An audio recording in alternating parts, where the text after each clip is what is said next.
Thank you for joining me. I'm Alex, and I would like to have a look at 3M. So 3M does industrials, which means that they're in the business of supplying a lot of other businesses, and they also have products of their own. So they're extremely well diversified in all the things that they do. And for example, they invented Post-its, as far as I know.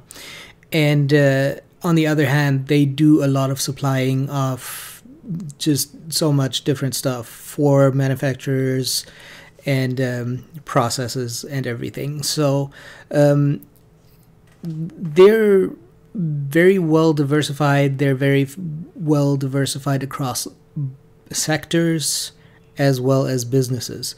So overall, fairly safe company to invest in, fairly recession proof, because all the different sectors are affected differently by recessions. So current price $165, which gives them a market cap of $95 billion. Dividend yield is over 3% with a 67% payout ratio, which is definitely not bad. And they've been raising the dividend continuously for over 25 years, as far as I know. Revenue $32.8 billion and earnings $5.3 billion, both up slightly. And that gives them a PE of just under 20. Just under 20 is pretty decent for the stocks I'm looking at. Everyone says that the stock market is way overvalued, but 20 is a pretty good cutoff point for most investors. So total assets $36.5 billion, total liabilities $26.7 billion, and a total stockholders' equity of $9.8 billion. So balance sheet is not looking great, but obviously enough to weather a recession if it were to come to that. Dividend yield is pretty good, and revenue growth and earnings growth is obviously amazing. PE, as I said, under 20 is good enough for me. Obviously, there have to be other factors strongly in favor of a company which has a PE of close to 20. So as far as risk factors go, because they're so diversified, the risk factors are as well, which means that in any of the sectors that they're active in, they could get disrupted. But being that there's so many of them, it's hard for them to really lose a lot of their business quickly. It could happen eventually with like many different companies popping up, but overall, I don't think there's really too many risk factors to speak of.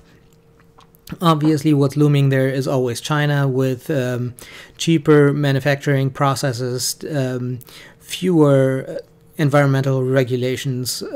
So looming there in the distance is always China, but right now I don't think that there's any major risk factors to speak of. So I would say that this is a very safe stock. The dividend yield is not bad. The PE is decent.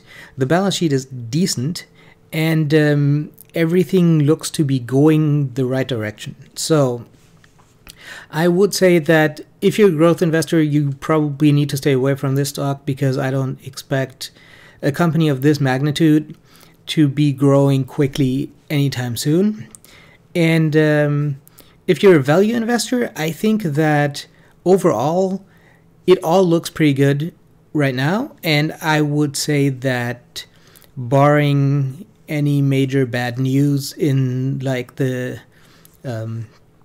quarterly reports or annual reports, I would say that this is a pretty safe stock to invest in. And for a dividend investor, I think that the dividend is good enough. By far, the payout ratio is good enough, and the dividend growth over the past 25 years is more than good enough to make this a good candidate for a fairly big position in your portfolio. So that's it for me for today. If you like this video, make sure to subscribe. I'm coming out with more videos every day before market open. I hope you have a successful day.